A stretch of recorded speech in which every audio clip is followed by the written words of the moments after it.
Sometimes a book comes into your life not as a story, but like a mirror. Rich Dad, Poor Dad feels exactly like that. Every time I read it, I feel as if Robert Kiyosaki is quietly telling me, look, the world you think you know, it's actually different. Yes, because it's not just a book about money, it's a psychological shift. Two fathers, two belief systems, two completely different emotional worlds. One teaches security, the other teaches courage. One says, study hard, get a job. The other says, learn how money works or you'll end up working for someone who does. And the most interesting part is that both fathers loved him. Both wanted him to succeed, but their mindsets were different. Rich Dad wasn't rich because of luck. He was rich because he questioned things people usually accept without thinking. Exactly. Like the moment when young Robert asks, how do I make money? Most adults would laugh or say, you're too young to think about that. But Rich Dad didn't do that. He put the boy to work on purpose, not for the money, but to teach him how people get trapped. He wanted the boy to feel the frustration, the boredom, the sense of being underpaid, so he could understand how most adults silently accept that life. That's deep, right? Rich Dad knew something simple. If you feel the pain early, you'll refuse to live with that pain later. But Poor Dad believed in the traditional path: stable job, predictable income, pension, a safe life, but not necessarily a free one. And the psychological contrast is so clear. Poor Dad respected academic intelligence. Rich Dad respected financial intelligence. One learned from textbooks, the other learned from observing people, from risks, from failures.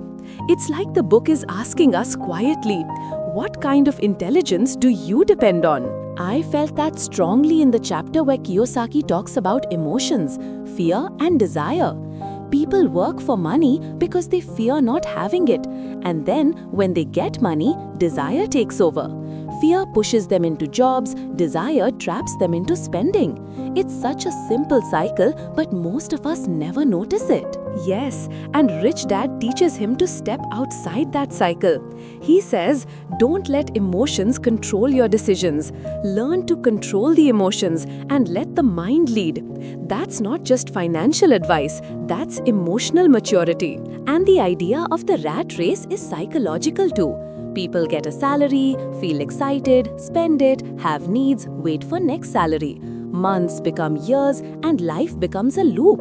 Rich Dad wanted him to see this loop early because once you see it, you can't unsee it. The biggest moment for me was when Rich Dad explains the difference between an asset and a liability. Everyone thinks their house is an asset. Rich Dad smiles and says, only if it puts money in your pocket. Otherwise, it's a liability. Such a powerful reframe. It's like he forces you to change the lens through which you look at your own life. And notice how the book never insults Poor Dad. Poor Dad is loving, honest, hardworking, but trapped. He represents millions of people who do the right things but still struggle emotionally and financially. The tragedy is not ignorance, it's blind trust in a system that doesn't always reward loyalty. Whereas Rich Dad teaches adaptability. The world changes, money changes, opportunities change, but if your thinking doesn't change, you stay stuck. And that's why Rich Dad keeps telling him to learn sales, communication, investing, negotiation, skills that school never teaches but life demands. Exactly. And maybe that's the core of the book. School teaches you to avoid mistakes. Rich Dad teaches you to grow because of your mistakes. Yes, mistakes become data. Failing becomes learning. Risk becomes opportunity. It's a completely different emotional relationship with fear. And when Kiyosaki talks about escaping the rat race, he's not talking about quitting your job immediately. He's talking about building a mindset where your money works for you instead of you working for money. That's why the book stays with you even after you close it. It's not telling you what to do. It's asking you who you want to become. Do you want the comfort of Poor Dad or the freedom of Rich Dad? And maybe the true answer is balance. Take the discipline of poor dad and add the courage of rich dad. Because in the end, the richest person is the one who understands both the world outside and the world inside. Well said, Meera. Thank you for listening. And if this conversation made you think even a little, then Rich Dad's purpose is already working through you. We'll meet again in the next episode of Let's Listen. Take care, keep questioning, and keep growing.